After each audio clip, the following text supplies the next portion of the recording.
Pronto. Agora, nós vamos começar com um momento de oração que a Glória vai presidir. Eu vou compartilhar a tela. Posso, Glória? Pode. Só avisando, no chat tem uma lista de presenças que eu acabei de colocar, viu? Quem não preencheu, preenche para nós, por favor. Muito obrigada.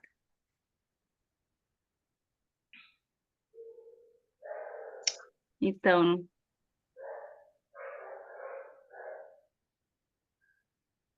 Estão vendo? Eliane, Não, nós estávamos vendo, e de repente sumiu. sumiu.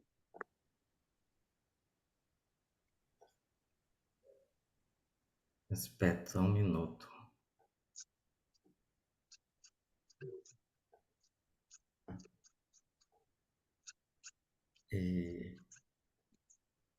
Pronto.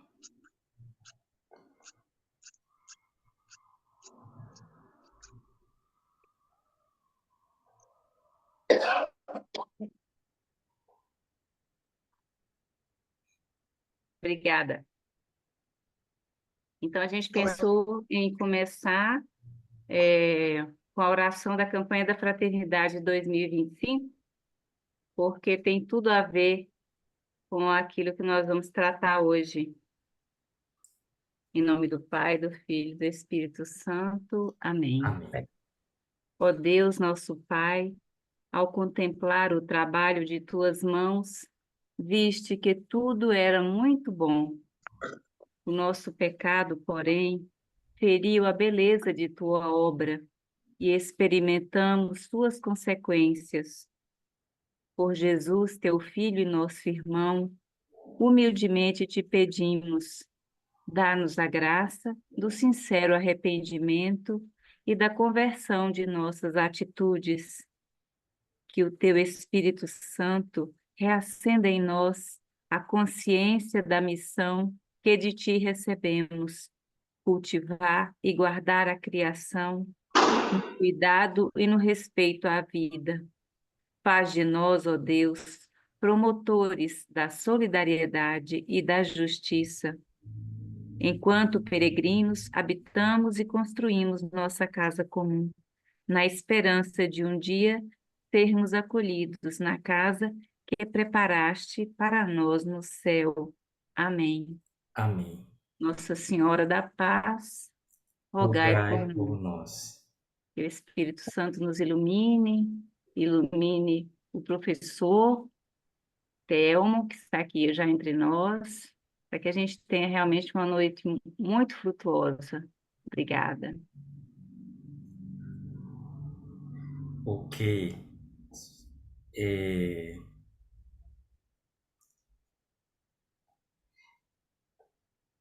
Eu queria só dizer, a título de introdução, o breviário, que é a oração oficial da Igreja, foi instituída lá pelo século XVI. Ele, no domingo da primeira semana do Saltério, que tem um trecho extraído do profeta Daniel, e ele reza assim: Obras do Senhor, bendizei o Senhor. Louvai-o e exaltai-o pelos séculos sem fim. Céus do Senhor, bendizei o Senhor. Anjos do Senhor, bendizei o Senhor. Águas do alto céu, bendizei o Senhor. E aí depois ele continua adiante, invoca também o vento, a chuva, o fogo, o calor, e assim por diante.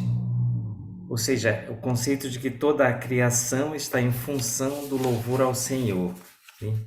Toda a criação encontra a sua realização no pleno conhecimento e no louvor do Criador. Um outro fato, isso é um fato. Um outro fato, em 2025, nós celebraremos os 800 anos do Cântico das Criaturas, que foi composto pelo pobrezinho de Assis.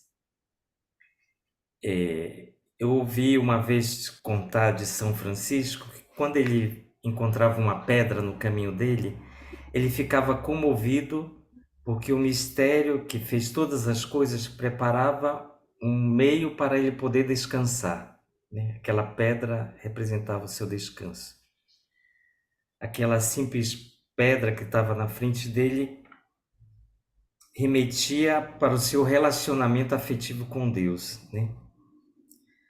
Um terceiro fato que eu queria falar é que justamente em 2025, a campanha da fraternidade que a gente acabou de rezar a oração terá por tema Fraternidade e Ecologia Integral, com o lema Deus viu que tudo era muito bom.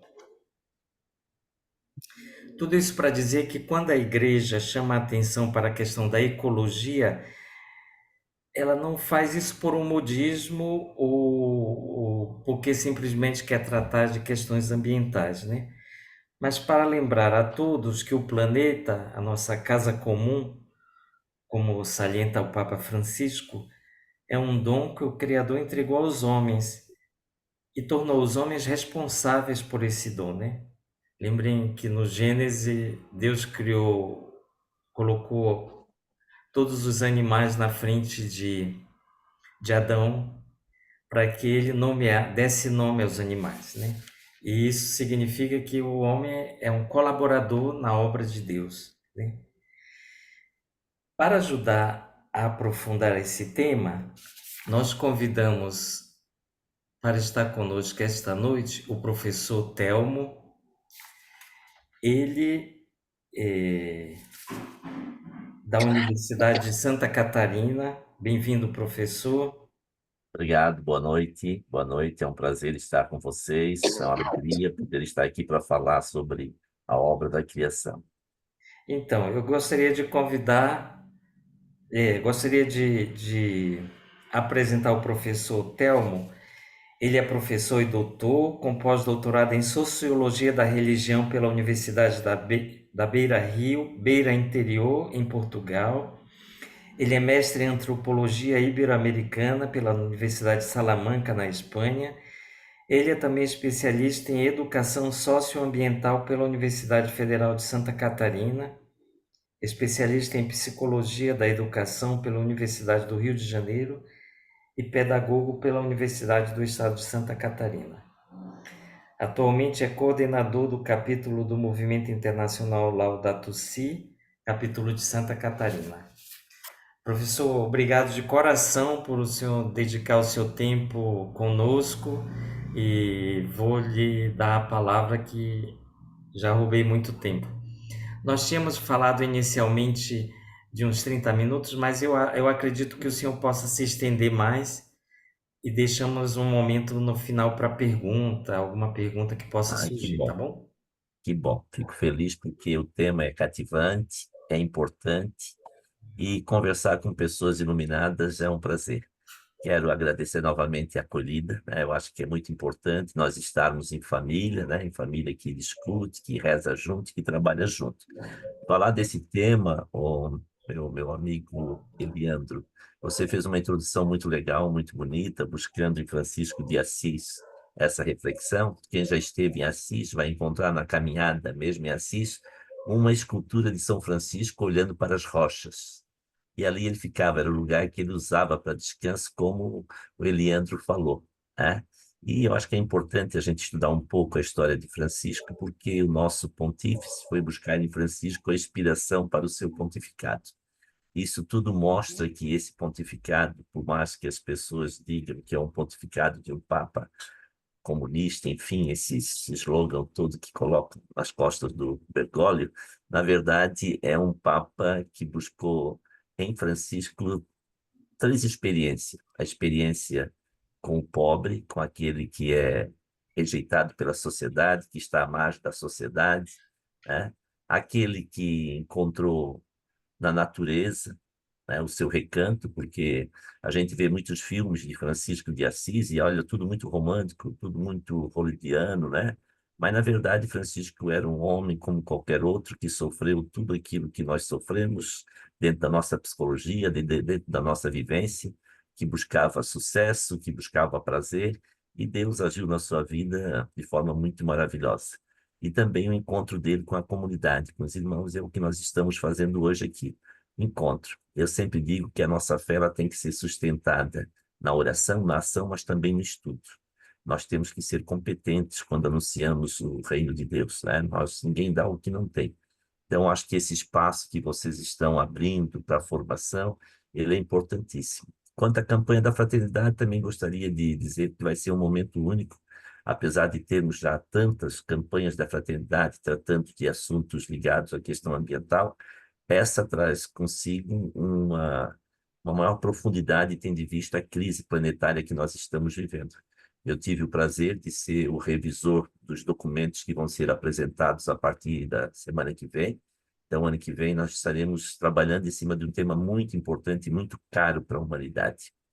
E o tema que vocês pautaram para esta noite, a Laudato Deum, eu vou fazer uma introdução um pouco da Laudato Si, porque ela é uma sequência da Laudato Si.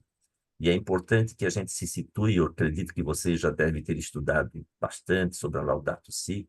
Ela completa o ano que vem 10 anos. Temos ano que vem os 10 anos da Laudato Si, 800 anos do Cântico das Criaturas. Tivemos agora os 800 anos de São Francisco dos Estigmas.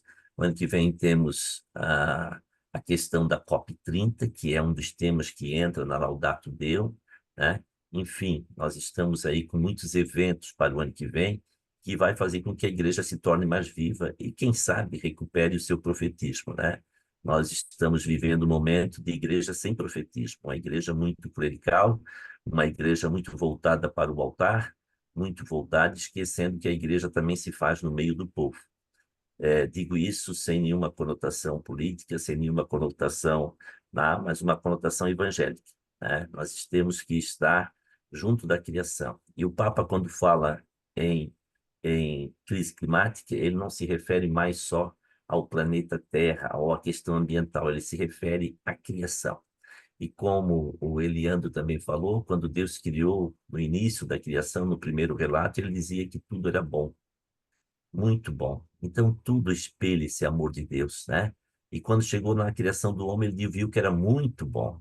Então, ele nos fez com muito carinho também, e nós somos coautores, né? Nós somos herdeiros desse reino, e como herdeiro nós temos que cuidar, e como coautores, a criação ainda está em processo. E tudo que existe na criação reflete esse amor de Deus. Nada se basta a si mesmo, mas todos têm uma função. Nada está por acaso. Tudo que foi criado pensando no bem do homem, no bem da criação. Então é por aí que nós vamos começar. Eu vou compartilhar uma tela para que a gente possa compreender melhor. E vocês, se acharem que eu estou falando muito rápido, eu sou aqui de Santa Catarina, Florianópolis, Manezinho, fala muito rápido, né? Então, pode pedir que a gente corrija aqui, tá?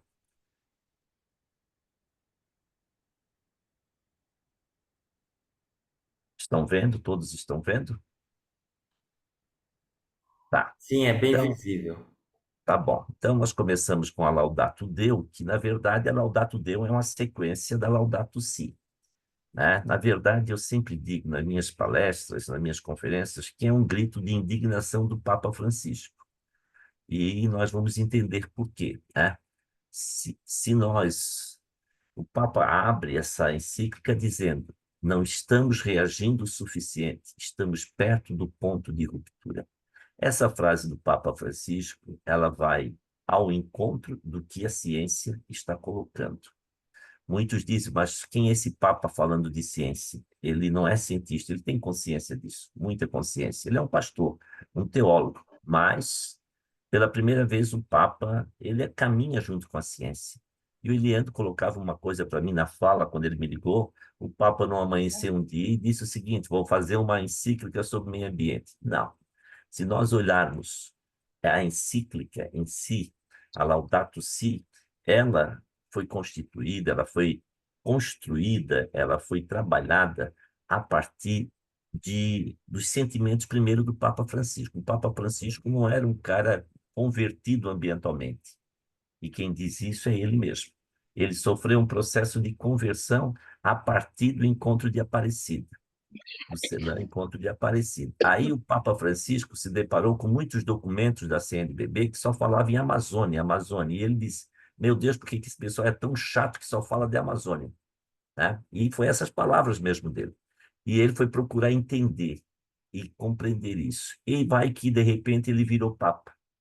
E quando ele se tornou Papa, eu acho que ele já tinha introjetado a questão da preocupação ambiental, de tanto nós enchermos a paciência dele com a questão da Amazônia, porque nós vivíamos isso. D. Steiner, que está lá na Amazônia, vivia isso. Outros cardeais, que agora são cardeais, outros, e colocavam para ele a situação da América Latina, principalmente a América pan-amazônica, né? Tem esses países todos que congregam essa região. E ele, ao escolher Francisco, e aqui eu trago a figura de São Francisco no lado, o pobrezinho de Assis, ou o menino de Assis, né? Ele já disse para que veio. Três foram as ações primeiras dele. Ele imitou Francisco ao primeiros anos se aproximar do Islã, né? E eu sou assim um estudioso do Islã, tenho livros publicados no Islã sobre o Islã, e ele buscou no Islã mais uma sustentação para a sua ação. E ele se aproximou tanto dele que ele virou membro dessa família, na verdade, e eles consideram o Papa Francisco um amigo. Quem viu agora a viagem dele para a Ásia, viu o sentimento de um muçulmano que ficou segurando a cabeça dele, fazendo carinho quando transportava, e ele beijando a mão do muçulmano, do sultão. Por quê? Porque eles entendem que Francisco, como eles também entendem que Francisco de Assis não é só um homem da igreja, é um homem do mundo, né? Segundo, ele se voltou muito para os pobres, tão logo começou o seu pontificado, principalmente os refugiados. E terceiro, ele respondeu um chamado da comunidade científica.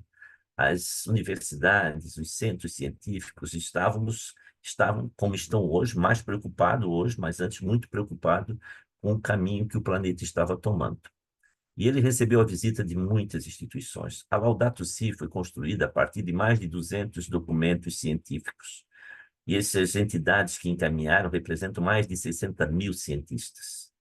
Ele teve colaboração de diversas entidades, tanto da ONU, como entidades científicas, universidades, departamentos de pesquisa, e depois ele reuniu um grupo de teólogos para analisar a Laudato Si e dar a esse corpo, a esse documento, a visão tanto do Evangelho quanto a visão dos documentos sociais da Igreja e dos próprios papas. E aqui é bom sempre fazer uma referência que o Papa Francisco não foi o primeiro a falar em ecologia integral e conversão ecológica. A gente percebe isso no Papa Francisco, mas foi João Paulo II que falou a primeira vez em conversão ecológica. Mas ninguém chamou ele de comunista. O Papa Bento XVI falou em ecologia integral. Porque, se nós olharmos a história social da Igreja, desde a Rerum Novarum, com Pio XI, em 1891, nós vamos perceber que nós tivemos várias fases da ecologia dentro da história social da Igreja. Nós tivemos, no primeiro momento, de 1891, com Rerum Novarum, até João 23, a ecologia criacional. De João 23 até Paulo VI, uma ecologia ambiental. Paulo VI, de João Paulo II e Bento XVI, uma ecologia humana. E Francisco chegou com a ecologia integral. O que é ecologia integral? É a reunião de todas essas ecologias com uma visão mais ampla. E essa visão ecológica, ela é sustentada pela ciência. O Papa Francisco hoje, ele representa aquilo que a ciência não tem, que é uma voz que é respeitada no mundo, é um chefe de Estado, e congrega uma comunidade muito grande. E quando ele faz a parceria, e agora no início do ano, o Islã lançou um documento semelhante à Laudato Si, baseado na Laudato Si, a partir das conversas do Papa, e eles congregam 1 bilhão e quase 600 milhões de pessoas, na mesma pegada, com a mesma intenção. E daí temos o patriarca Bartolomeu da Igreja Ortodoxa, que também faz parte desse trio. Então, nós temos aqui a Laudato Si. Lamentavelmente, a Laudato Si, hoje, ela é desconhecida por 56% dos católicos. E eu sempre digo isso porque isso é de se lamentar. Na verdade, eu remeto isso a uma falta de visão, talvez por parte dos nossos bispos, que esse é um problema sério. Depois temos uma questão que muitos dizem que isso não é evangelizar, mas, na verdade, eu sempre digo que eles são péssimos carteiros, porque eles recebem uma carta e ficam com a carta para eles. E a carta não foi escrita só para eles, foi escrita para todos. Eu disse numa assembleia de bispos que eles eram péssimos carteiros, eles não gostaram muito, mas isso é verdade. Eles não repassaram para os padres, não repassaram para o clero, e os clérigos que receberam não repassaram para o povo. E daí não podemos lamentar que 56% não acreditam. E esse é um tema caro a todos. E se não tiver a participação de todos, nós não vamos conseguir mudar essa realidade. A realidade é possível mudar? É. Nós não podemos perder a esperança. Como filhos amados de Deus, nós sempre temos esperança. E a natureza, ela se reconstitui muito rapidamente, desde que a gente não extermine, não passa o tempo, não, a gente não dobre aquele momento de inflexão, né? Que não dá mais para voltar. Então, nós temos aí, essa encíclica foi feita não só para os católicos, não é a primeira vez, mas essa teve uma conotação ampla. Ela foi feita para todos os homens de boa vontade. Tá? Ela foi publicada em 8 idiomas. Geralmente é publicada no italiano ou no latim, né? E é uma encíclica universal. E Laudato Si, como vocês sabem, quer dizer louvado sejas, meu Senhor, que vai buscar no Cântico das Criaturas, na primeira frase, né, o título para essa encíclica. Então, a gente tem aqui essa visão. E no lado temos a Laudato Deo. Laudato Deo aconteceu ano passado. E eu vou depois mostrar para vocês o que aconteceu a Laudato Deo. A Laudato Deo foi lançada no dia de São Francisco, né? E aqui, Laudato Deo, o último parágrafo desse documento, 73, diz o seguinte, é o título dessa carta, porque um ser humano que pretenda tomar o lugar de Deus, torna-se um pior perigo para si mesmo. E é o que nós estamos vivendo hoje. Não só para si, mas para toda a humanidade. Quando as pessoas querem tomar o lugar de Deus. Tá? E é isso que a Laudato Deo vem refletir conosco. Para quem é essa Laudato Deo? A todas as pessoas de boa vontade. Novamente, e há uma diferença, né? A encíclica é uma carta mais solene, geralmente encaminhada para os bispos, para que os bispos possam, de orientação pastoral, doutrinal ou mesmo administrativa, né? Mas uma exortação é uma carta mais simples, né? Geralmente é um grupo de pessoas, mas essa exortação foi novamente dirigida a todos, né? Com o passar do tempo, diz aqui, dou-me conta de que não estamos a reagir do modo satisfatório, pois este mundo que nos acolhe está se desmoronando e talvez aproximando de um ponto de ruptura. Em algumas partes, em alguns quadros da natureza ou do sistema, nós já rompemos a ruptura, já passamos, né? Tipo os degelos das calotas polares e dos glaciares. Esse não tem mais como voltar atrás, porque a quantidade de gases de efeito estufa que já está na atmosfera vai permanecer por milhares de anos, e esse calor vai continuar. Então, esses de gelo vão continuar, né?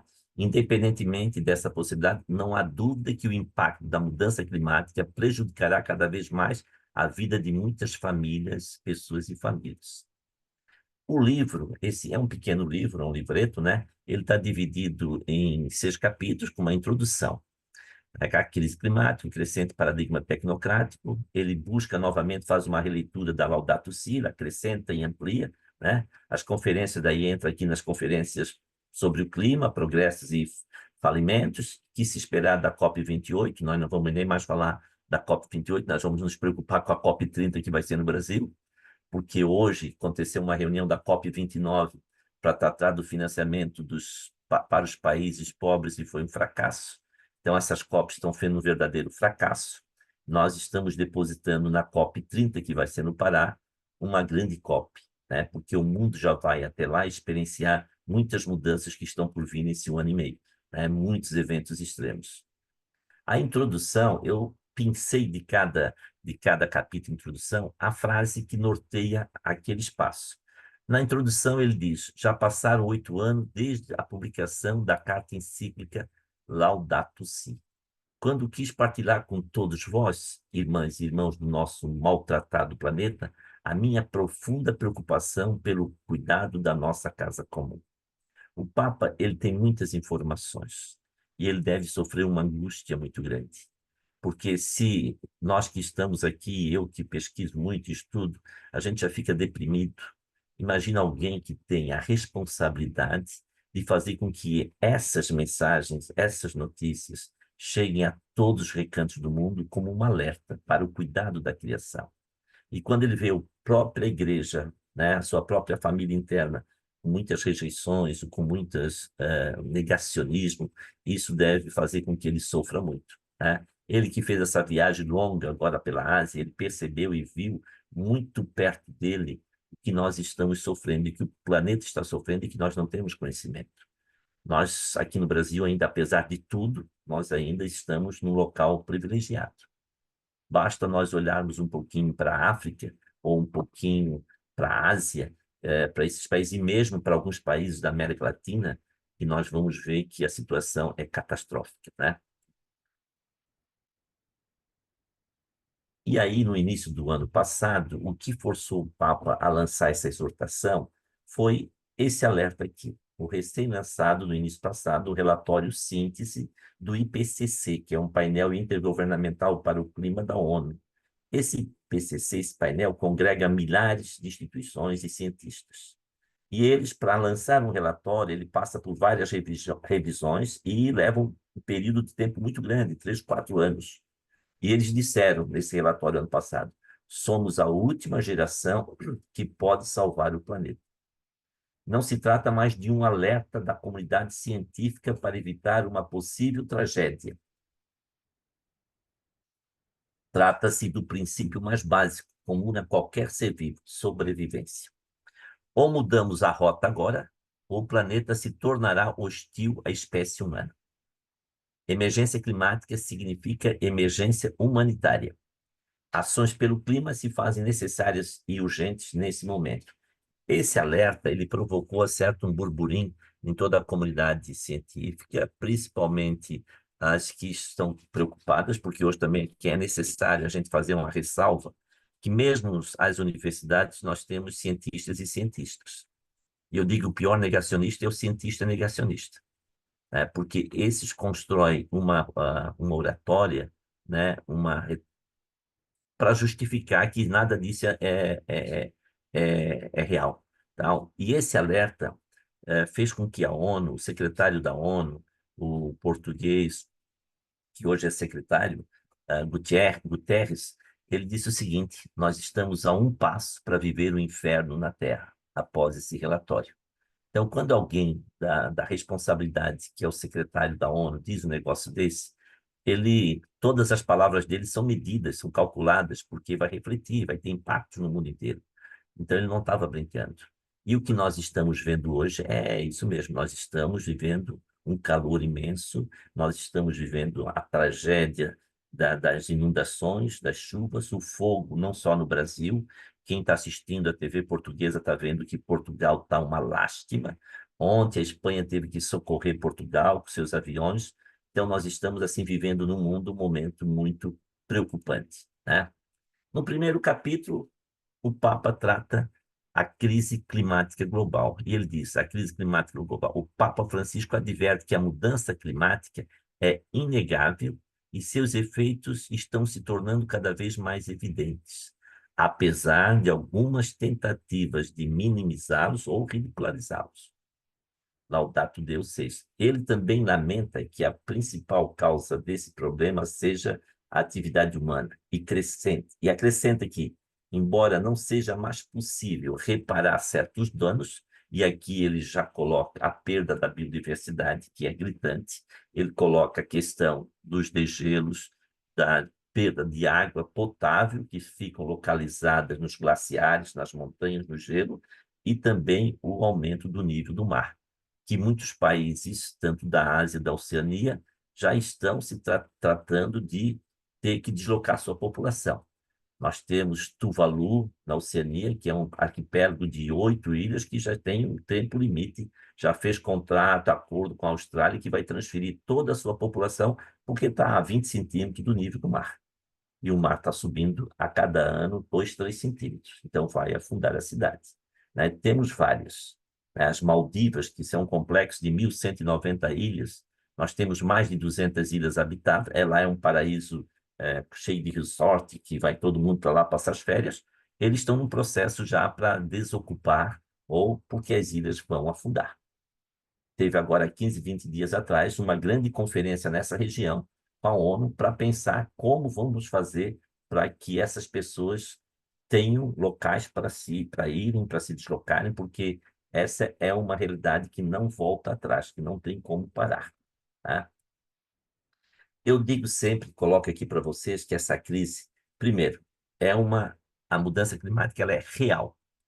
Apesar do negacionismo, da indiferença, da desinformação, que é municiada por pessoas que têm outros interesses, interesses empresariais, interesse das indústrias petroquímicas e petrolíferas, interesses de governos, ela é real, ela está aí, nós estamos assistindo. O Brasil assistiu a do Rio Grande do Sul, acabamos de assistir o Rio Grande do Sul, uma lástima, né? E estamos assistindo a fumaça, o fogo. Nós temos outros. Santa Catarina é um cenário de enchentes, três, quase enchentes grandes que atinge quase o estado inteiro, né? E está se repetindo muito rapidamente. Então, ela é real. Depois, ela é global. Ela não faz acepção de pessoas, ela não atinge só os pobres. Um tornado ou uma carga de chuva não cai em regiões pré-escolhidas. Então, ela é global, atinge a todos. Só que ela é desigual. Por quê? Porque quem mais sofre são os que menos provocaram os efeitos de estufa, né? Se nós olharmos a África, eles são responsáveis por 3 a 4%, só toda a África, para os gases de efeito estufa. Só que todos os efeitos caem sobre eles. E eles não podem mais explorar as suas riquezas, porque, na verdade, eles não têm condições financeiras de explorar, eles são colônias financeiras de grandes nações. Quando a gente vê a França falando, Macron falando, dá vontade de a gente torcer o pescoço dele, porque eles mantêm muitos países africanos numa colônia econômica, não deixam desenvolver, influenciam nas eleições e mantêm eles escravos desse poderio francês. Então, e quem paga o pato disso é a população vulnerável, né? Nós vivemos um verdadeiro apartheid socioambiental. Nós temos riqueza para poucos, miséria para muitos e degradação ambiental para todos. Então, essa é a nova realidade, né? Nós temos 3 bilhões de pessoas no mundo que vivem em lugares vulneráveis à crise climática. Não é 2, 3. É 3 bilhões, quase a metade da população mundial. E às vezes a gente não se preocupa porque a gente não dá rosto para os números. A gente fala 3 bilhões é 3 bilhões, a gente não está nem aí com os 3 bilhões. Mas quando foi no Rio Grande do Sul que nós conhecíamos todo mundo, ou tínhamos amigo, a gente se assustou, porque a gente deu um rosto para os números. Quando fala na África, morreu 10 mil, 3 mil, tadinho e tal. Mas quando a gente bota um rostinho lá, que é uma mãe, que é um parente, que é uma coisa, esse fenômeno, ele nos toca, ele nos faz sofrer, né? Então, esse hoje é um grande problema nosso. E nós temos aí mais de 2 milhões de pessoas já morreram nos últimos 50 anos por causa de questões climáticas, né? E o Papa reforça na Laudato Si, vem na Laudato Dei também dizer o seguinte: não há duas crises separadas, uma ambiental ou outra social, mas uma única e complexa crise socioambiental. Essa é a realidade que nós estamos vivendo. Onde tem pobreza, vai ter crise ambiental. E onde tem crise ambiental, vai ter pobreza. No segundo capítulo, o Papa fala do crescente paradigma tecnocrático. No segundo capítulo, o Santo Padre aborda o paradigma tecnocrático e enfatiza que a natureza não é um recurso a ser explorado sem medida e nos exorta a reconhecer que a ambição desenfreada não é eticamente sustentável. A natureza não é um recurso a ser explorado. Hoje, para manter o consumo do nosso planeta hoje, nós precisamos de um planeta e meio. Um planeta e meio para manter aquilo que o planeta pode dar durante um ano. Se pegarmos só os Estados Unidos, precisamos de 6 planetas. Então, nós estamos assim tirando aquilo que a natureza não pode mais nos dar. Se nós formos olhar ao relato da criação, no 7º dia Deus descansou, mas não foi porque ele era preguiçoso ou estava cansado. É porque a criação precisava se restabelecer. Se nós olharmos no Antigo Testamento, nós temos os anos sabáticos para a criação. As lavouras, depois de 1 ano, 2 anos, eram paradas. Depois vieram 7 anos, depois vieram 50 anos. Porque a terra precisa se recuperar. Ela tem vida. E mesmo os seres inanimados, eles vão agir nessa situação toda. Se nós olharmos o vento, se nós olharmos a chuva, né? Elas sofrem impactos. Por que nós temos tanta chuva agora? Por que nós temos esses tornados? Por que um tornado pode se tornar um tufão, um furacão, conforme ele passa por cima do oceano e a temperatura do mar? Então, tudo está interligado. E o Papa vem recordar isso. Não mexa na natureza, porque ao mexer na natureza, nós vamos sofrer impactos dessa natureza. Um exemplo, nós estamos perdendo a biodiversidade muito rapidamente. Hoje nós temos um problema da dengue no Brasil, tá? Por que temos dengue no Brasil depois de tantos anos voltou a dengue? Ah, é porque a temperatura das águas subiram, as águas ficaram mais quentes, propícia à proliferação de insetos, e nós acabamos com os anfíbios, os sapos, as rãs, as cobras. Onde é que estão esses bichinhos? Eles que faziam na cadeia alimentar, eles se alimentavam. Nós não temos mais isso. No início desse ano, os 500 e poucas instituições científicas da França pediram ao Macron que proibisse o consumo de rã na França, porque é um prato típico da culinária francesa. Porque, senão, eles vão ter problema nos próximos anos com a proliferação de doenças provocadas por insetos. Então, quando essa comunidade se manifesta por uma coisa simples, comer rã. Por quê? Porque a rã, tudo está interligado. A ausência a morte desses anfíbios, né, dessas vidas, vai levar a uma consequência.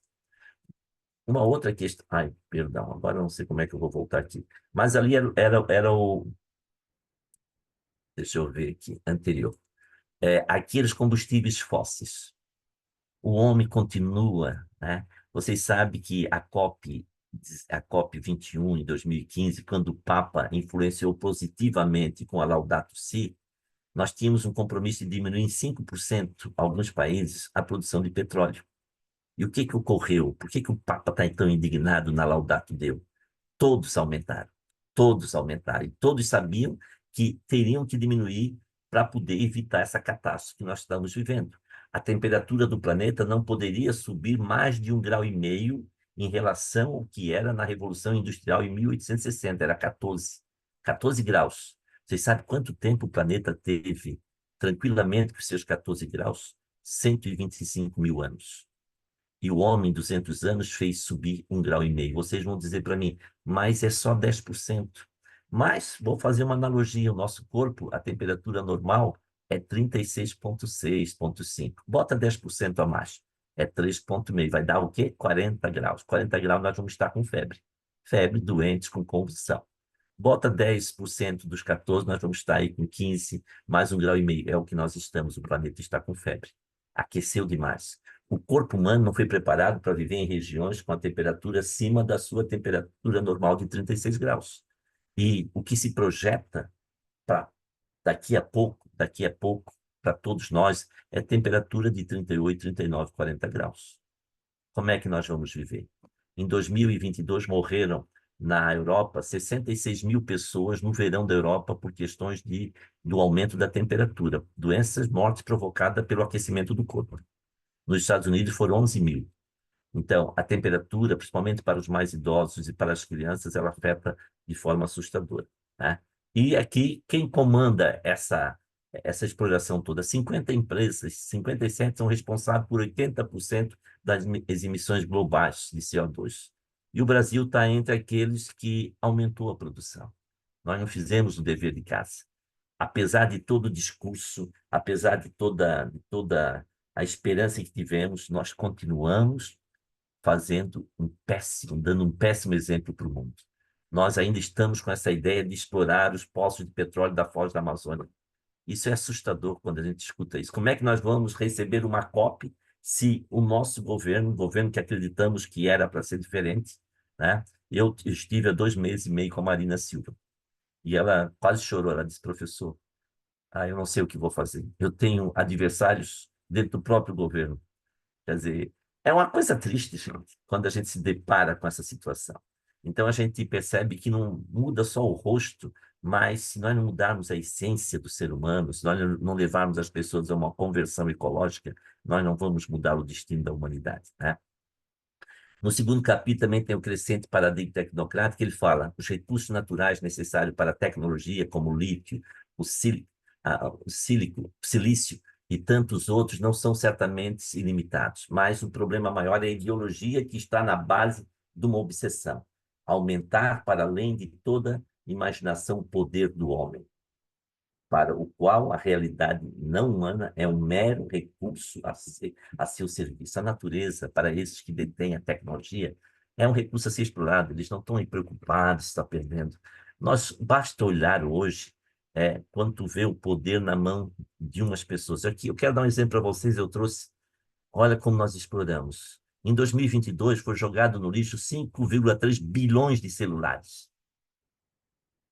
Vocês imaginam, isso foi o quê? 900 milhões de toneladas de minério foram tirados e jogados fora. Exploramos a natureza e eles viraram. Por ano, são produzidos no Brasil 2,4 milhões de toneladas de lixo eletrônico.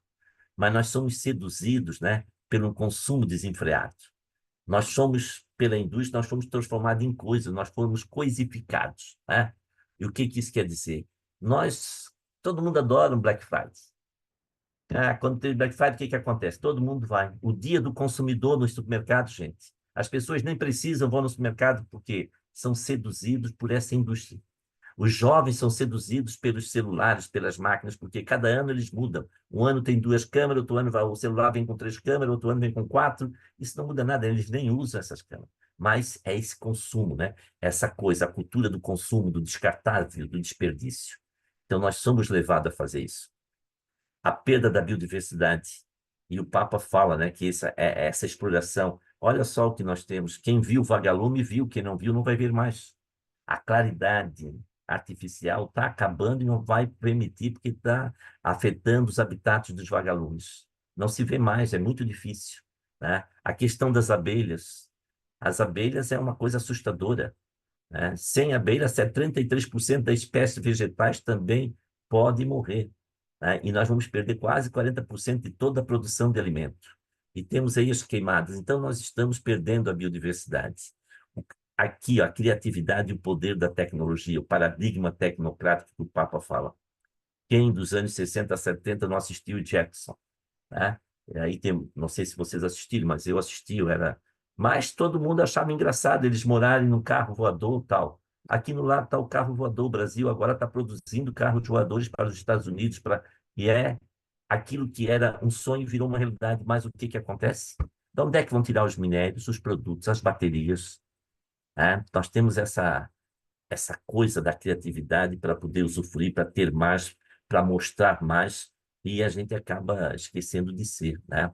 E a tecnociência confere a quem detém o conhecimento e o poder econômico um domínio importantíssimo. Vou dar um exemplo para vocês, o Elon Musk, tá aí, cara, uma potência mundial, ele detém, vai ser o primeiro trilionário do mundo, ele detém todas as telecomunicações do mundo, ele tem mais satélite que a China, os Estados Unidos e a Rússia juntos no ar. 78% dos satélites são dele. Então, é o poder. Ele mexe com comunicação, ele mexe com armas, ele mexe com o que ele quiser. Então, essa tecnologia na mão de poucos é um verdadeiro perigo para a humanidade, né? No terceiro capítulo, o Papa fala da fragilidade política internacional. Esse aqui era o chefe de Estado na COP21, a busca por um acordo mundial pelo clima. Foi o Papa, com a Laudato Si', ele influenciou demais. Todos que foram assinaram esse documento em Paris. Só que daí, o que acontece? Elegem Trump nos Estados Unidos e o mocinho lá resolve tirar a assinatura. Ele não concordou com todos, e ele nem foi, depois tirou a assinatura. O que ocorreu? Os outros países passaram também a retirar suas assinaturas. Porque se o maior poluidor não faz, por que o coitado do pequeno tem que fazer? Então, essa fragilidade, né, essa coisa do poder, das pessoas sustentarem o poder, levou o Papa a uma indignação. Gente, vocês não estão preocupados com o futuro da humanidade? Que políticas são essas? Né? Que responsabilidades são essas? No terceiro, o Papa fala da debilidade da política internacional. Vocês sabem que nós já tivemos diversas COPs, nós vamos para a COP 30. Nós tivemos a de Kyoto, que foi um sucesso, porque foi limitado o uso dos combustíveis fósseis. O que ocorre? Vem um presidente americano, como é que é, o Bush filho, né? E vai lá também retira sua assinatura do documento. Lá para todo aquele documento que outro que levou anos, cientistas, presidentes se reunindo e tal. mas o poder de ser a maior potência, de continuar explorando, não permite isso. A debilidade da política internacional e enfatiza a necessidade urgente de uma cooperação global por meio de novos acordos multilaterais entre os Estados, porque as abordagens atuais e anteriores são insuficientes. Ele propõe que a gente não dependa só mais dos governos, dos grandes governos, das grandes nações, que se faça acordo unilaterais ou multilaterais com países, blocos de países que estão em certas regiões do planeta, tipo América Latina, se reunir e ter aqui as suas ações conjuntas, né? Aqui. No quarto capítulo, o Papa reflete sobre as conferências sobre o clima, progressos e fracassos. Vocês sabem que ele fez essa encíclica para a COP28. Ele estava programado para ir para a COP28, né? E porque ele estava apavorado, não só ele, todo mundo. Quem viu essa semana, um meteorologista brasileiro na Folha de São Paulo, ai, como é que agora me fugiu o nome dele, mas ele colocou que ele está apavorado. E é um cientista com aquilo que pode acontecer, porque os cientistas não sabem o que pode acontecer com essa temperatura subir do jeito que está subindo. O que vai acontecer com o planeta, né? Então, é uma coisa assustadora. As conferências sobre o progresso e fracasso incentivam a superação das posições egoístas dos países em benefício do bem comum, porque todos serão afetados. Hoje, se nós aqui no Sul, vocês aí em São Paulo e o pessoal do Nordeste, claro, nós mais de São Paulo para cá, se desmatarem a Amazônia, nós estamos ferrados do mesmo jeito. Não vai sobrar só para o Norte e Nordeste. Nós dependemos dos rios voadores para que tenhamos produção na região Sudeste e Sul. Agora, com essa questão das fumaças, das cinzas, os rios voadores não trouxeram mais água, trouxeram cinzas, trouxeram fumaças, e que está causando essa poluição fantástica, um número de doenças, né? E está prejudicando, e aonde tem essas cinzas vai gerar seca. Enfim, nós temos um prejuízo mundial, tanto um prejuízo nacional, tanto para as pessoas quanto para a economia, né? Eu trouxe para vocês um breve aqui das COPs, para que vocês percebam. A primeira em 92, depois nós temos a de Kyoto em 97. Aqui embaixo nós tivemos em 93, em 2000, que o Papa iria, 28, foi em Dubai, né? Então, nós tivemos diversas COPs que foram acontecendo. O que são COPs? COPs são conferências, que a gente chama conferências de quadros, que são conferências de países, de chefes de Estado, que vão tratar das questões, essa principalmente, das questões das mudanças climáticas. Eles vão lá para acertar acordos gerais para o mundo inteiro. Então, eles se reúnem durante alguma semana, duas. Os cientistas já prepararam essas reuniões, já levaram os documentos, e os chefes de Estado vão lá simplesmente para assinar ou para dizer se concorda ou não concorda, né? E a próxima vai ser no Brasil. Vai ter uma agora, em novembro, que é a 29, mas vai ser um fracasso do jeito que está sendo encaminhado, e teremos o ano que vem aqui. A de Kyoto, para vocês terem uma ideia, quando saiu a de Kyoto, em 1997, a negociação da cidade de Kyoto, 97, foi aberta para assinatura 16 de março, ratificada em 15 de março de 99. Entrou em vigor só em 2005, foi em 97, e ela só entra em vigor por quê? Porque os países não queriam assinar para reduzir, porque eles não queriam parar de produzir petróleo, eles não queriam parar de produzir as suas riquezas, eles não queriam... O Brasil, hoje, um dos grandes problemas nossos no Brasil, do aquecimento global, não é os combustíveis fósseis em si, é o desmatamento e o agronegócio. O grande problema nosso hoje é o desmatamento e o agronegócio, porque o desmatamento para o agronegócio, nós temos toda uma cadeia de produção que é só para o agro, de água. Hoje, de toda a água que nós temos no Brasil potável, 70% vai para o agronegócio, 20% para a indústria e só 10% para os seres humanos e para abastecer cidades. Então, isso é assustador. Um boi ou uma vaca, ela polui mais do que 200 pessoas com metano. E nós temos quase 240 milhões de cabeças de gado no Brasil, mais que a população. Então, nós estamos vivendo uma situação muito complicada. E o de Kyoto era para dar tudo certo, né? foi ratificado por 55 países, que junto reduzem 55%. Só que entrou em ação, mas com a retirada da assinatura pelo George Bush, o que ocorreu? Outros países também pararam e não tocaram mais para frente a redução das emissões de combustíveis fósseis. E o Acordo de Paris está aí, a principal daí veio de Paris. A principal meta do Acordo de Paris era manter o aumento da temperatura do planeta abaixo dos 2 graus. A ideia era manter 1,5 graus até 2035. Vocês querem saber quando é que atingimos o 1,5 graus? Porque ninguém fez nada? O ano passado. E todo mundo sabia que se chegássemos a esse, nós teríamos esses problemas de cheias, de calor, de queimadas. Nós perderíamos o controle do fogo, começaríamos a viver a era do piroceno, que nós não temos esse controle mais, porque qualquer raio, porque está seco, o solo está seco, não tem mais água, enfim.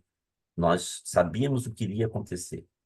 O Acordo de Paris, as principais metas daí para o Brasil. O Brasil, por exemplo, comprometeu-se em reduzir até 2025 suas emissões de gases de efeito estufa em até 37%, estendendo essa meta até 43% em 2030. As principais metas do governo brasileiro foram aumentar o uso de fontes alternativas de energia, aumentar a participação da bioenergia, utilizar tecnologias limpas nas indústrias, melhorar a infraestrutura dos transportes, diminuir o desmatamento e restaurar e florestar até 12 milhões de hectares. Vocês me perguntem e eu vou responder para vocês. Nós diminuímos? Não, nós aumentamos em quase 10% a produção de petróleo. Então, nós tínhamos que ter diminuído, né? O Brasil está se distanciando das metas do Acordo de Paris. Desde que assinou o protocolo de Paris, o Brasil vem aumentando suas emissões de gases de efeito estufa, ao invés de reduzi-las para cumprir a meta proposta. Mostrou o mais recente levantamento da SIC, Sistema de Estimativa de Emissões e Remoções de Gases de Efeito Estufa. O país é o 5º maior emissor mundial, atrás da China, Estados Unidos, União Europeia e Índia e Rússia, e contribui com 4% dos gases de efeito estufa lançados na atmosfera. Aqui o maior problema está na derrubada de florestas, não é na queima do combustível fóssil, né? COP28, que foi a que o Papa iria, mas ficou doente. Aqui ele está reunido com os líderes que foram conversar com ele. O sultão Al-Jaber, da Arábia Saudita, ele se reuniu com o Papa. Só que o que acontece? Ele era o CEO da maior petroquímica petroleira do mundo. Bota a raposa para cuidar do galinheiro. Todo mundo sabia que isso não ia dar em nada. Quando tu bota o cara responsável pela maior produtora de petróleo do mundo na Arábia Saudita. Ele foi lá, fez um discurso, o Papa cobrou dele, está aqui nessa reunião, eu tenho os documentos, né, dessa reunião, e o Papa cobrou. Ele disse, não, ele até foi muito simpático, ele criou um pavilhão para todas as religiões, o Papa ia para lá, porque o Papa pediu um espaço para as religiões, para não ser só os chefes de Estado, tudo bem. Só que, na prática, ficou só no cartão de visita, né? Aqui, o que ele disse? A presidência da COP28, nessa reunião com o Papa, ele disse o seguinte: desenvolveu sua agenda de ação com 4 pilares principais: acelerar uma transição energética justa e ordenada, sair dos combustíveis fósseis, passar para o combustível eólico, enfim, outros, né? Solar, fixar o financiamento climático. Esse é o problema de hoje da COP29. Eles não chegam no acordo de quanto é que eles têm que repassar para os países pobres. Era para passar 100 bilhões de dólares. Eles deram 10. Quais são os países que vão viver com essa situação, manter todas as políticas públicas? Não tem como, gente, né? Concentrar-se nas pessoas e na natureza, nas vidas e dos meios de subsistência. Isso passou muito longe. E apoiar esse processo com total inclusão. E o Papa não pôde participar porque ficou doente, né? E, na verdade, essa conferência ficou nas boas intenções. Então, não trouxe grandes resultados, né? E o Papa, no 6º capítulo, ele traz uma motivação espiritual. No último capítulo, a motivação espiritual, o Santo Padre conclama as pessoas de todas as denominações religiosas a reagir. E esse chamado deu tão certo que, no início desse ano, em fevereiro, os muçulmanos fizeram um documento chamado Al-Mizan, quer dizer, a balança, o equilíbrio, um pacto para a terra, baseado na Laudato Si, na Laudato Deo, a pedido do Papa, para todos os 1,6 bilhão de muçulmanos. As diversas correntes, tanto os xiitas e os sunitas, se uniram nessa, o Conselho dos Anciões Muçulmanos, acatar essa carta para todo o Islã. Então, o Papa, o clamor do Papa para as outras religiões, tanto para a religião ortodoxa quanto para o budismo, surtiu muito efeito. O que não estamos fazendo é o dever de casa dentro da própria Igreja Católica, que a gente sente assim uma... Eu tenho corrido muitas cidades, muitas dioceses, e eu lamento profundamente de ver pessoas simplesmente desinteressadas e não querem mesmo que falem, não aceitam fazer formação. Então, nós precisamos, como eu disse no início, recuperar o profetismo da igreja. E eu disse para uns padres agora, meu Deus, vocês em todas as celebrações, vocês rezam na liturgia, na liturgia eucarística, né? Em comunhão com o Santo Padre. Eu disse, que comunhão é essa que vocês têm com o Padre? É da boca para fora. E é na Eucaristia que vocês dizem isso. É no momento mais sublime, né, que nós temos. Não existe essa comunhão. Então, precisamos, porque o Papa está aqui para defender a obra da criação que é, é para todos nós fomos feitos para essa criação, né? E a próxima COP? A COP é 30, é em Belém. E a igreja vai a Belém. Eu faço parte do grupo que está preparando, vai ter um clamor para que todas as dioceses e todos os regionais façam uma pré-COP, preparando para ir para Belém, que prepare os seus documentos, as suas reivindicações, análise, né, as percepções das situações ambientais, para que a CNBB chegue nesse encontro aqui do Brasil, as outras conferências mundiais vão participar, as outras religiões do mundo, esperamos mais de 100 mil pessoas em Belém, né, tanto do lado oficial quanto das manifestações populares.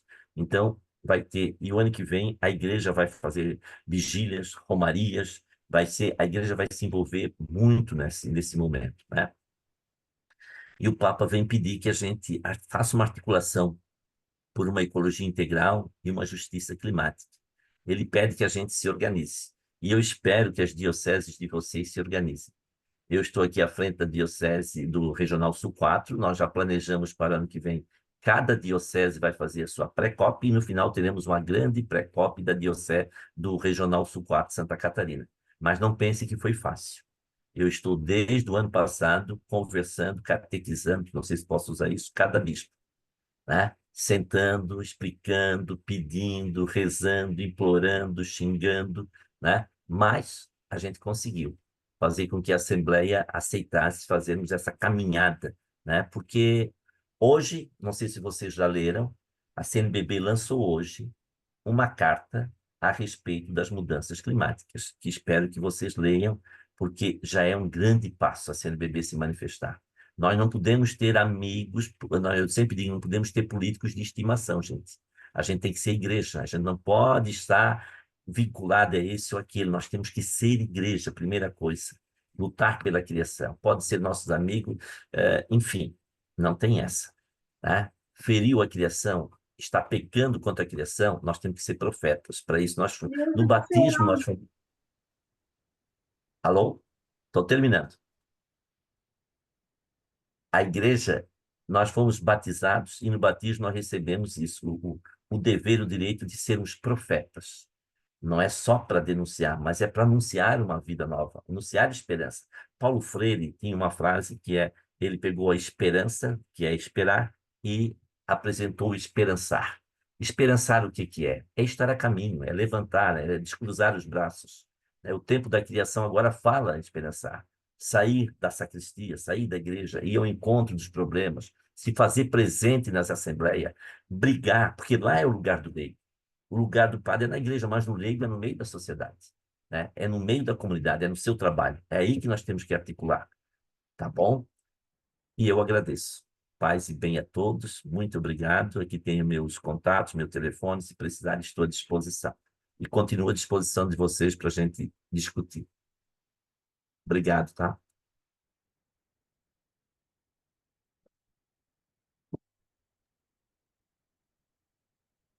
Abra seu microfone, Leandro.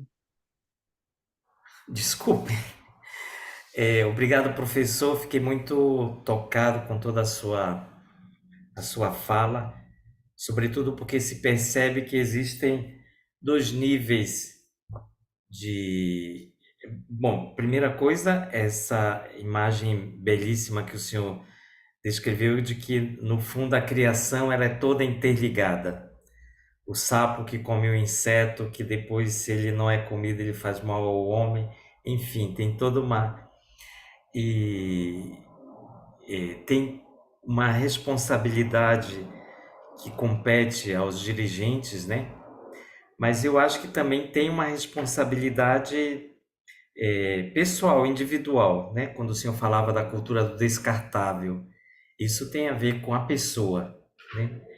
Como o senhor aconselha que se possa trabalhar essa questão? Porque o senhor falava, inclusive, da conversão ecológica do Papa, né? Como a gente poderia trabalhar para desenvolver esse espírito de conversão? Na verdade, o Eliandro, né? O E, Papa, na sua encíclica Laudato Si, ele nos fala da conversão, do retorno.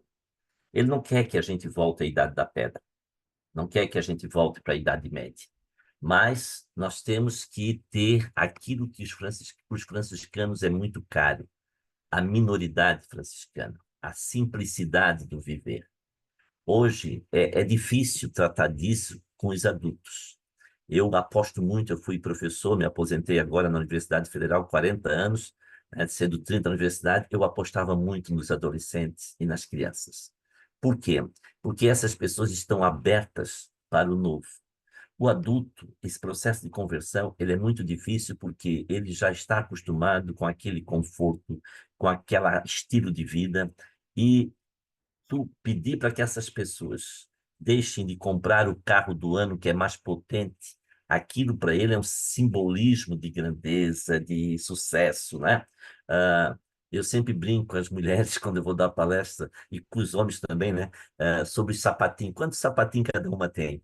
Né? Daí de couro. Daí eu digo para ela, vocês sabem quantos litros de água dentro de uma pegada ecológica leva para se fazer um sapatinho de couro? 8.000 litros de água, né? Então, se cada um diminuir, como o Leandro falou, o Elisandro, né? Eliandro falou, na verdade, assim, deixar de ir ao supermercado e comprar com as sacolinhas plásticas, né? Quantos países da Europa já não tem mais isso, a própria Argentina? Uma outra questão, vocês sabem que a maioria do plástico que estão nos oceanos, eles ficaram no máximo 20 minutos nas nossas mãos e são de uso único, descartável. Então, diminuir. Se nós conseguirmos já diminuir a pegada do plástico, hoje no mundo nós já temos 5 ilhas de plástico, tem uma na costa dos Estados Unidos, que ela é maior do que a França, a Alemanha e a Espanha juntos. Tem mais de 1,8 bilhões de pedaços de plástico. E aqui dali, para a saúde, tanto a saúde da vida marinha, mas a nossa saúde é uma coisa louca. E a maior parte daquele plástico é o plástico que nós usamos, porque não dá para jogar fora. Quando a gente pergunta para uma pessoa, onde é que você jogou isso? Joguei fora. Não tem como jogar fora do planeta. Eu sempre brinco com as senhoras, onde é que está o tal Power que a senhora usou há 30 anos atrás? Ah, eu já joguei fora. Tá, deve ter em algum lugar com saudade da senhora. Por quê? No Brasil se descobriu aqui na América Latina e Estados Unidos, que o plástico não é totalmente reciclado. Eu digo aqui em Florianópolis, todo mundo faz a separação, quando chega lá no transbordo, bota tudo no mesmo lugar, picam tudo, se faz um processo e no final é uma enganação. Os Estados Unidos descobriu agora que as grandes empresas que reciclavam plástico nos Estados Unidos não reciclavam, mandavam em contêineres para países da África. Pneus, tem países na África, acordos com os chefes de nações e coisas africanas que eles pagavam dinheiro para eles terem lá, porque o reciclar sai muito caro. Então, nós temos que deixar de produzir, né? Então, trabalhar com os adultos é muito complicado. Nós temos que fazer... Vocês se lembram do cinto de segurança? No início, todo mundo precisava usar o cinto de segurança, ninguém usava. Até o dia que o governo disse, não, ó, daqui para frente vai ter multa. Agora, o que que acontece? Todo mundo entra no carro e já bota o cinto de segurança. Se nós não tivermos lei, por isso que eu digo, nós temos que escolher, nós estamos às vésperas de eleições municipais. Nós temos que escolher pessoas que tenham um compromisso com a vida. todas as vidas interessam, todas as vidas importam. Então, não dá para escolher mais um político porque é nosso amigo, porque é nosso parente. Tem que ser pessoas que estejam comprometidas, porque nós dependemos de leis municipais, leis estaduais, leis federais para normatizar, porque o adulto ele só vai entender se atingir o bolso. E investir muito na educação. Se nós não investirmos, eu sempre digo para as igrejas, para os padres, vamos investir na catequese, gente. Vamos fazer com que a catequese, ela também seja uma catequese que leve as crianças a estar fora da igreja, a conhecer a realidade onde estão, a vivenciar a iniciação cristã com a comunidade, para que eles sintam onde é que eles estão vivendo, né? Que comunidade é essa? Não dá mais para dar catequese dentro de uma sala, gente, né? E as crianças, já basta as salas de aula nas universidades, nas escolas, aonde é tudo dentro da informática. Hoje as crianças estão ficando doentes. Elas saem da escola e vão para os seus quartos com seu celular e ficam trancadas, né? Nós vivemos hoje com uma geração de crianças com depressão, tristes, não conhecem mais nada da cidade, têm medo de andar nas ruas, não se relacionam. Então, a sociedade leva a isso. E eles não conseguem vivenciar essa beleza da criação. Então, nós temos que oportunizar isso, né? Então, eu acho que nós depende muito, muito de educação, depende muito da nossa proposta de vida, da nossa forma, o que que nós queremos para a nossa vida. O Papa diz o seguinte: as gerações futuras vão nos condenar porque nós recebemos um paraíso e estamos deixando para elas um deserto. E isso é responsabilidade nossa, de cada um, tá? De cada um. É individual? Sim, mas é coletiva também. Nós, nas nossas paróquias, nós temos que cobrar dos párocos e dos padres com muita firmeza e com muito profetismo. Precisamos parar e refletir. Pô, eu vou nas igrejas, eles usam saco plástico, copinho plástico. As igrejas, meu Deus, não dão nenhum exemplo. O padre custa falar alguma coisa sobre ecologia. Quer lugar melhor para se profetizar e falar do que na homilia? Então, vamos arrumar formas para se fazer isso. E a gente, como leigo, nós temos um poder muito grande. Nós somos leigos, independente do padre gostar ou não. Nós temos o munus sacerdotal, nós somos sacerdote, nós temos que vivenciar esse reino, nós somos profeta, né? Nós não dependemos do padre para ser isso. Nós já somos isso pelo batismo. Então, isso é importante que a gente tenha muito claro, que nós temos esse poder da comunidade de fazer as coisas se transformarem, né? Participar das lutas nas comunidades. Se nós vivemos em regiões onde não tem rios, lutar para reflorestar as margens dos rios, perdemos as matas ciliares, por isso que nós temos tantas cheias, né? Existe muita coisa, nós podemos fazer muita coisa. Reflorestar, nós precisamos reflorestar, dependemos das árvores. Então, é assim, eu não sei se eu respondo a tua pergunta, mas eu digo que a gente não pode perder o poder de se indignar. Não é porque nós somos cristãos que nós temos que viver só na paz e no amor. Sim, temos que viver a paz e o amor, mas um amor comprometido. Um amor que nos leva a uma indignação que muda a nossa realidade, né? Não é porque nós somos da igreja que nós temos que ficar só no altar. Eu sempre digo, nós dependemos muito da oração, dependemos muito do joelho, dependemos muito da Eucaristia, mas a nossa fé sem obra é morta. E não sou eu que digo isso, né? Isso é tão, tão evangélico, então nós precisamos acordar para esse mundo, mas acordar com competência. Nós temos que estudar. Vocês estão fazendo certo. Ninguém dá o que não tem, senão nós vamos cair nas lábias dos negacionistas. Nós vamos cair nas lábias do quê? No papo daqueles que são desinformados.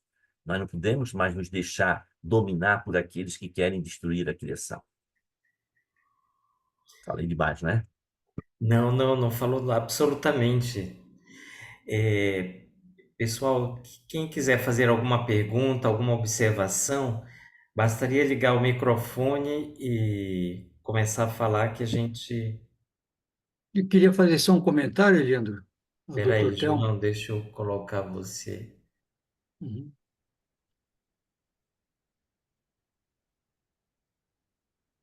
É, Ixi, opa, pronto, tá. pode falar. Só falar um pouquinho. Eu quero mais eu ouvir o Dr. Tel. Antes de mais nada, agradecer, né, pela palestra maravilhosa, né? Porque é algo realmente que toca o nosso dia a dia, toca a nossa vida e toca a vida dos nossos netos, né? Por isso que a gente tem que estar preocupado cada vez mais, porque o problema já não somos nós, né? O problema é quem vem aí para frente.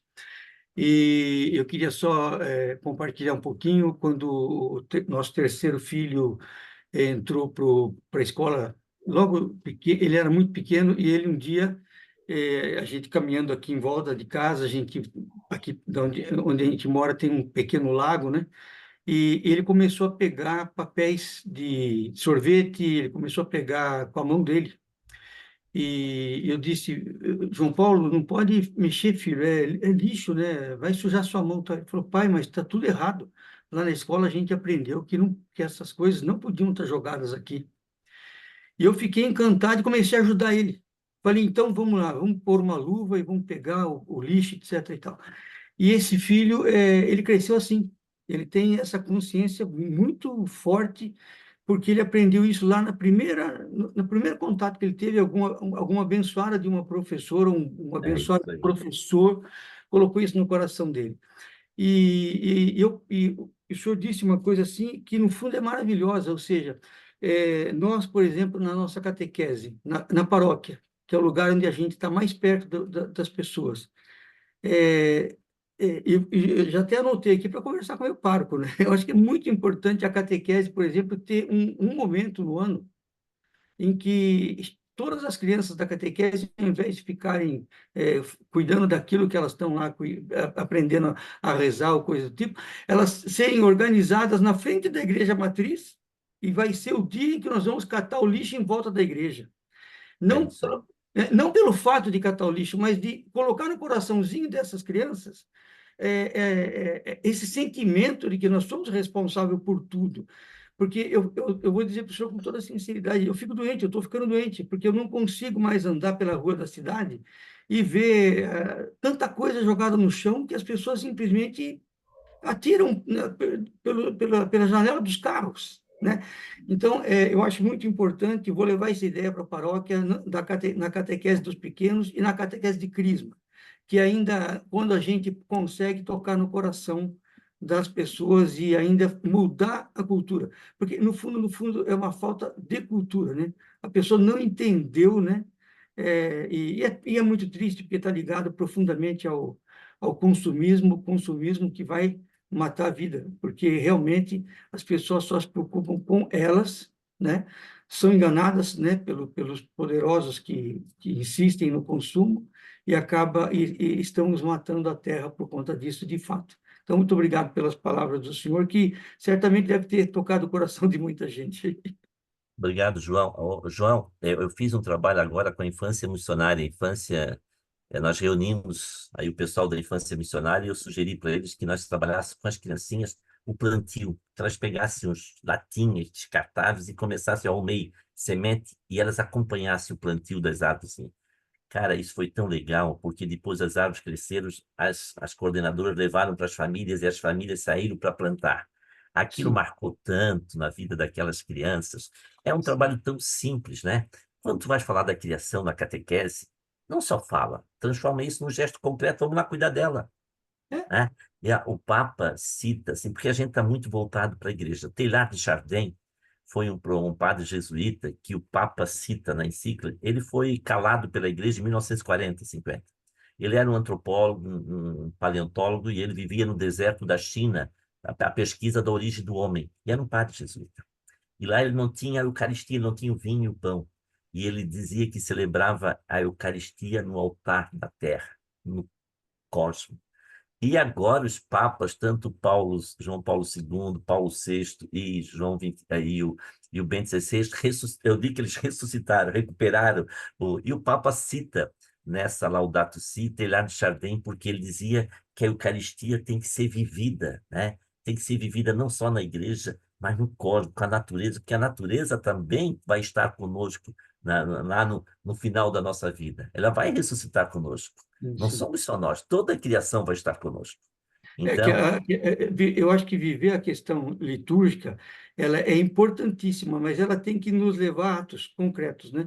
E isso que o senhor falou é maravilhoso. Por exemplo, nós tivemos um momento há anos atrás em que as crianças de uma escola plantaram suas pequenas árvores e cada criança deu o nome, o seu nome para aquela árvore e se sentia responsável por isso.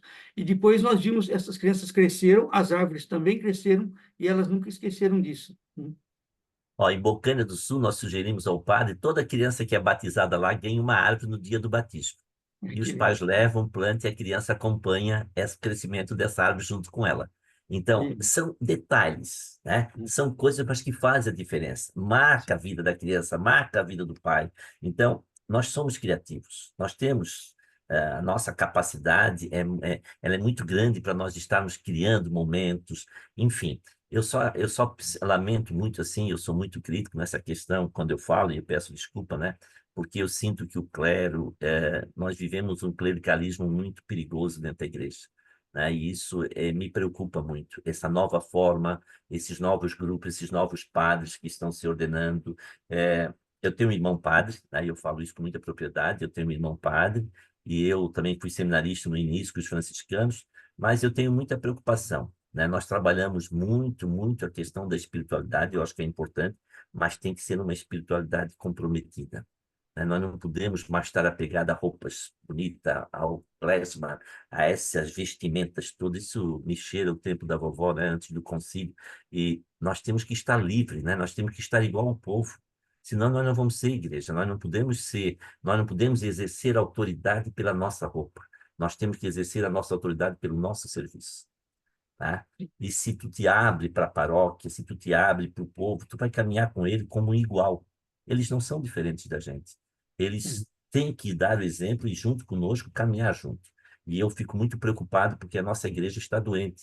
Nós temos muitos problemas dentro da igreja, não podemos ter mais um com essa nova geração de padres que estão chegando, né? Nós temos que repensar a formação do clero, e urgentemente, né? Era isso. Muito obrigado. A Dorinha está perguntando se vamos disponibilizar essa palestra. Provavelmente vamos colocar junto com as outras lives que estamos produzindo esse período de apresentação dos movimentos, né? Mais alguém gostaria de fazer alguma? Ainda temos alguns minutinhos. Alguém queria Falei fazer? demais, né? Falei demais. Não, Não deixei absolutamente tempo. não. Sobre isso eu não concordo com o senhor. É que professor tem um problema. Não pode dar espaço para professor. Fala a vida toda e quando abre, dá uma, como eu disse, dá uma latinha para ele e pronto, não larga mais. Está aqui conosco também mais alguém? Oi, oi. Joana, você quer falar?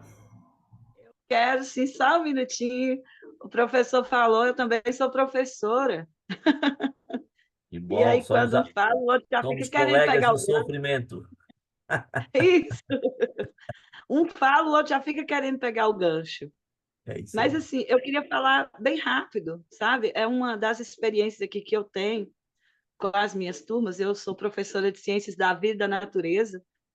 Tenho uma sintonia muito grande com o tema que nós estamos discutindo.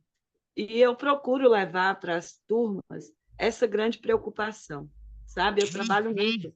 Agora, nesse primeiro semestre, nós trabalhamos muito essa questão das mudanças climáticas, da crise climática, né? E aí, como nós temos uma matriz, eu procurei trabalhar esse tema em sintonia com a matriz, falando de vida, falando de preservação, falando de biodiversidade. Assim, foi um trabalho muito bom nesse primeiro semestre. Esse segundo semestre, eu estou afastada, porque foi no momento das aulas que os meus alunos me instigaram. Porque eles falaram assim, mas por que, tia, que as coisas não mudam? Por que, que as pessoas não mudam? E aí eu falei justamente isso que o senhor trouxe para a gente. Nós precisamos de leis, nós precisamos de projetos. E aí eles me insultaram, então por que, que a senhora não vai para lá para criar leis? Por que, que a senhora não entra nesse campo para criar essas leis? E aí eu entrei, né? Sou candidata a vereadora aqui do município, mas o que é que eu quero dizer com isso, professor? É que no meu trabalho agora de campanhas, eu já ouvi pessoas dizendo: essa aí não faz sentido ela ser eleita, não, porque a gente tem que eleger pessoas que gostem do que a gente gosta. E aqui nós vivemos uma realidade muito triste. A poluição atmosférica aqui é exagerada. Aqui ainda, eu vivo numa comunidade rural com plantio de banana em todos os cantos. Aqui o uso do agrotóxico é exagerado demais. E esse agrotóxico ainda é lançado com avião.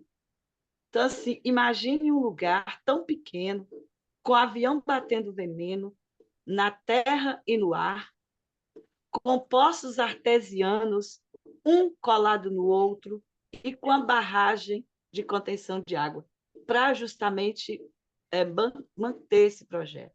Então, assim, é uma realidade muito complicada. E aí eu quero só reforçar a questão né, para fechar aqui, é a questão mesmo do diálogo. Eu sou também agente da Comissão Pastoral da Terra. E, infelizmente, na igreja, nós não temos espaço para discutir isso. Quando nós fomos discutir aqui, trabalhar a campanha da fraternidade sobre a Amazônia, teve gente que chama a gente de louco. Que o que tem a ver a vida nossa com a Amazônia? E o senhor faz essa relação tão bonita, sabe?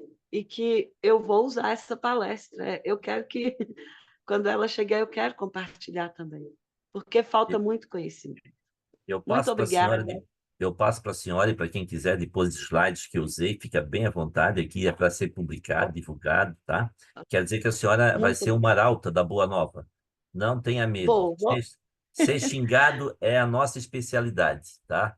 Eu já sou mais do que eco-chato, eu já sou tudo, mas eu não dou bola.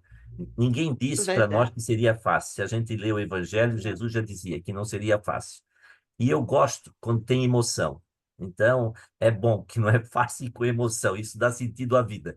A gente corre mais, briga mais, e é para isso que a gente está aí mesmo. Verdade. Tá? Eu já fui secretário de meio ambiente, já briguei muito, hoje não estou mais na política, mas conheço bem desse lado e já fui muito massacrado. Então, mas não desisto porque vale a pena lutar pelo reino de Deus, tá? Para defender a vida vale a pena. Com certeza, com certeza. E as nossas crianças, assim, as nossas crianças precisam que a gente leve em frente aquilo que a gente também anuncia, porque eles exigem da gente isso. Não Com adianta certeza. só falar, tia, a gente tem que praticar. E aí nós criamos o dia de plantar, né? Nós vamos ter o dia de plantar na escola. Muito bom. Bom, Mais alguma Obrigada. observação? oi, Leandro, depois vamos fazer uma foto dessa tela cheia, bonita, porque eu quero apresentar para o movimento Laudato Si Internacional tudo que eu participo. Eu mando para eles porque eles publicam nas redes pelo mundo afora, não tem? Olha aí, todo mundo já ficou bonitinho aí, ó. Liga a câmera. Só O fiz uma Leandro faz isso, né, Leandro? Opa, vou Eliandro. fazer. pergunta Se no bem que chat. a nossa fotógrafa original é a Glória. Glória. Eliandro, eu coloquei uma pergunta no chat para o professor. Ah, eu não estou acompanhando o chat. Se alguém quiser ler, eu ficaria grato. Eu já coloquei uma primeira foto aí no chat. Depois mandam para mim pelo WhatsApp, por gentileza. Sim. A pergunta é da Rosilda. Sim, Você não quer fazer pessoalmente, Rosilda? Fala, querida. pode ser, Leandro, muito obrigada. Eu também sou professora e também estou na equipe do Seminário Nacional de Campanhas e para mim foi muito importante essa aula, porque para mim foi uma aula muito importante mesmo. E como vamos trabalhar esse tema da ecologia integral. E professor, você falou sobre profecia, sobre igreja. Nós sabemos que a grande maioria das pessoas serão 100 pessoas participantes. Vamos colocar aí 90% padres. Por isso a minha pergunta, né? Como que podemos, leigos e leigas, ser profetas, quando muitas vezes a própria igreja quer colocar uma mordaça em nossa, em nossa boca e não nos deixa, então, assumir a profecia. Vamos trabalhar ecologia integral. É muito importante que nós tenhamos essa conversão ecológica. Ela precisa ser diária e intensa, mas a gente muitas vezes não consegue. Quando você disse da Amazônia, eu estou aqui no Mato Grosso do Sul. Se desaparece a Amazônia, nós já temos rios desaparecendo aqui no Pantanal, e está muito triste, está muito mesmo, mas mesmo assim, eu trabalhei juntamente com a equipe, escrevendo o texto da campanha da Fraternidade de 2025. E eu acredito, professor, e eu digo aqui para vocês com toda franqueza, tudo que nós colocamos não vai aparecer, porque Ai, é um prazer. Se você fez parte da equipe, eu falei que eu fui o revisor, né? Da, Eles me convidaram para ser o revisor, não me lembro lá dos nomes, mas eu já até discuti isso, Rosilda. Na verdade, nós estamos num campo que eu digo que é um campo minado. Mas hoje eu estava preparando uma palestra sobre lei, e estava estudando, né? E estava dizendo que nós temos esse profetismo que é nosso. Ninguém vai nos calar, né? Porque podemos estar sozinhos, mas vamos estar com Deus. Eu sei que é difícil dentro desse espaço clerical. Eu conheço muito padres. O meu irmão é padre, é ligado à igreja, mas é um padre também legal, né? Eu vejo padres aqui participando, eu acho super legal. O que me assusta são os novos. Eu sou bem franco, o que me assusta são os novos. Eu tenho dado palestra para padres, assim, já de uma certa idade. Meu Deus, é muito rico, é muito legal. Mas quando eu esbarro, parece que eu estou voltando para a universidade dando aula para adolescentes, né? Porque é muito complexo hoje dar aula na universidade, porque todo mundo tem muita informação e pouco conhecimento, né? Todo mundo tem o celular, todo mundo tem isso. E a gente entra nos embates, muitas vezes, que até desanima a gente. Dentro da igreja, a gente tem encontrado muita desinteresse, desinformação. Nós temos aqui em Santa Catarina, vou dar um exemplo para vocês. Nós, com todo o respeito que eu tenho por todas essas manifestações de fé, mas eu tenho tentado levar formação em algumas igrejas e eles não aceitam porque, primeiro como é que é o cerco de Jericó, depois é a muralha não sei do quê, depois eu digo, gente, vamos parar de cercar as coisas, podemos rezar também fazendo lá fora, numa boa, podemos levar esse povo, mas vamos abrir espaço para clarear as mentes das pessoas. Podemos eu digo para eles, eu dou um curso baseado na Bíblia, não vamos falar de mais nada, mas vamos pegar o Antigo Testamento e o Novo e falar a partir dessa ou da doutrina da igreja, falar desses problemas. Nós temos que falar, gente, sonegar essa informação que o Papa nos remete através da encíclica, sonegar essas informações para as únicas pessoas que têm como espaço de comunicação ir à missa e à igreja. Muitas vezes é o único espaço que elas têm para ouvir uma coisa diferente que não seja da televisão, que não seja da rádio, da internet, é aquele espaço. E que muitas vezes elas depositam muita fé, porque é o padre tem uma autoridade que é própria de ser um pastor. Então, ele teria uma oportunidade única de conscientizar, de educar. Não precisa falar o tempo todo. Pega os evangelhos e adapta para a vida. Não precisa fazer homilia de 2 horas, faz homilia de 8 minutos. Ninguém está mais querendo só ouvir. Cara, é assim, eu vou dizer uma coisa, professora, me perdoa assim a minha expressão, mas é, a gente sai muitas vezes da igreja pior do que entrou, porque na verdade a gente sai frustrado, porque a gente vai lá para se alimentar, vai lá para se enriquecer, vai lá para viver o momento, participar da Eucaristia, e a gente escuta coisas que assustam a gente, né? Então nós temos só que isso não pode nos calar.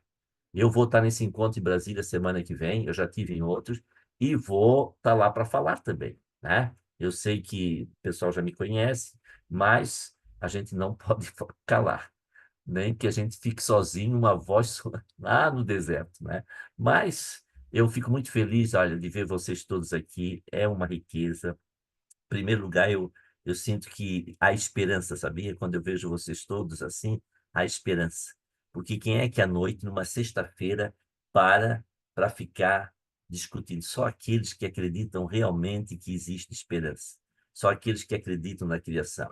Porque teriam tantas outras coisas para fazer, mas tiram tempo, estão se desestabilizando, estão saindo do seu comodismo para ajudar a construir uma realidade diferente. Vocês merecem meus aplausos e os meus respeitos. Tá? Muito obrigado por esse espaço, queridos. Quem merece os aplausos é o Senhor. Muito gostaria de, em nome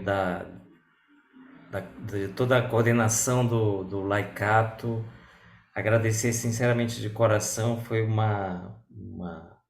senhor trouxe muitas informações, acho que também uma ajuda para a conversão de cada um, né?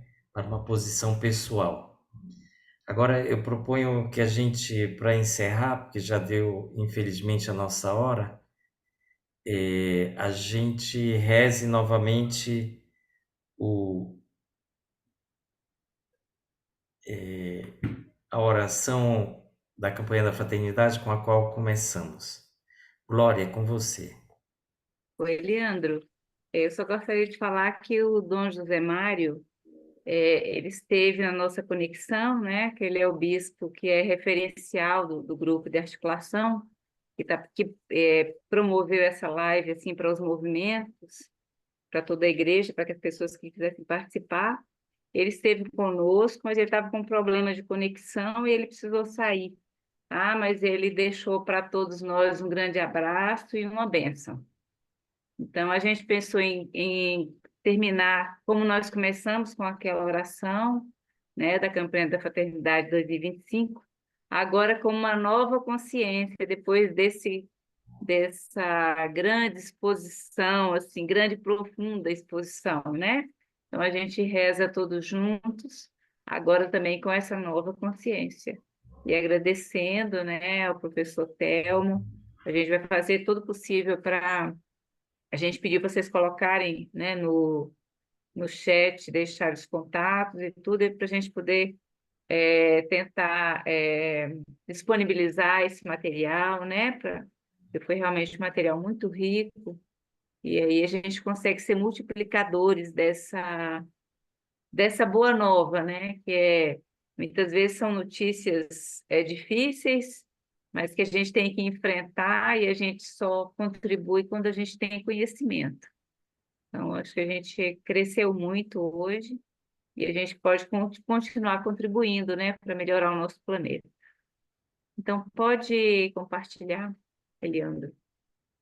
Então, a oração da campanha da Fraternidade 2025. Deus, nosso Pai, ao contemplar... Saiu, Leandro. Desculpa, vou voltar. Não tem Espera. problema.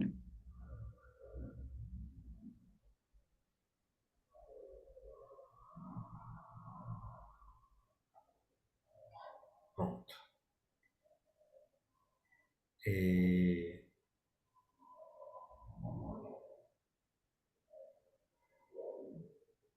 Vocês já viram que tecnicamente eu sou Não te preocupes, somos todos. Nós somos imigrantes cibernéticos, nós não somos nativos. Então, vamos outra vez. Ó Deus, nosso Pai, ao contemplar o trabalho de tuas mãos, viste que tudo era muito bom. O nosso pecado, porém, feriu a beleza de tua obra, e hoje experimentamos suas consequências. Por Jesus, teu Filho e nosso irmão, humildemente te pedimos, dá-nos a graça do sincero arrependimento e da conversão de nossas atitudes. Que o teu Espírito Santo reacenda em nós a consciência da missão que de ti recebemos, cultivar e guardar a criação no cuidado e no respeito à vida. Faz de nós, ó Deus, promotores da solidariedade e da justiça.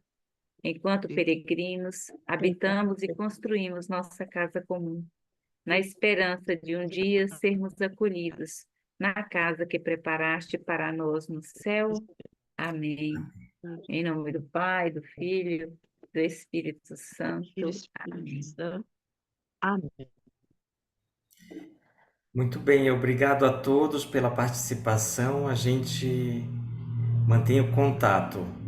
Leandro, Professor, mais uma vez, obrigado. Diga. oi, Leandro, se vocês quiserem, eu me coloco à disposição para fazer formação nas dioceses online e tal. Eu estou aqui para ajudar, tá? Vocês têm o meu endereço ali, uma noite, enfim, aonde vocês estiverem, a gente vai estar juntos, tá? Para conversar, falar sobre a Laudato Si, Laudato Deo, COP, campanha da fraternidade, enfim, né? Tem outros temas, a questão da água no Brasil, que é muito séria, né? Enfim, Certo. a gente está à disposição, tá bom? Aproveitem e pode explorar à vontade. Ótimo, muito obrigado de coração. Obrigado. Obrigada. Tchau, gente. Um abraço a todos e a todas. Obrigado, Eliandro. Obrigada. Boa noite, Tchau, pessoal. muito Bom final de obrigada, semana. viu? Pessoal, boa Bom final de noite. semana. Obrigada, Boa Eliana. noite. Tchau, Para tchau. todos. Boa noite. Boa noite a Boa todos. noite.